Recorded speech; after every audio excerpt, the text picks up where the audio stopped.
Nabulabog ang Manila Zoo dahil sa sunog na sumiklab sa loob ng ticketing booth. Para sa detalye, umaaksyon live si Jenny Calimon. Jen. Cheryl, naapula na nga yung sunog na sumiklab dito sa isang bahagi ng Manila Zoo.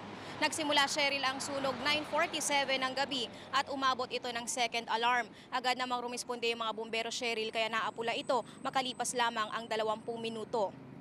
Sa inisyal na impormasyon, Cheryl, ay sa ticketing booth nga ng boating area sa loob ng zoo, nagsimula ang sunog at nadama yung katabing bodega. Pero wala tayong dapat ipag-alala, Cheryl, dahil wala pong nasugatan sa insidente. Safe lahat ng hayop dito. Wala namang nangyaring evacuation dahil malayo yung pinangyarihan ng sunog sa lugar kung saan naroon ang mga hayop. Sa ngayon, Cheryl, ay hindi pa talaga natin mapasok yung loob ng zoo at ongoing pa rin itong ginagawang investigation at inaalam pa rin yung halaga ng mga napinsala nito.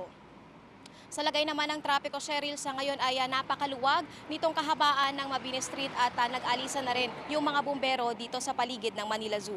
Cheryl? Maraming salamat, Jen Calimon. Be sure to come back. News 5 everywhere. Copyright 2015.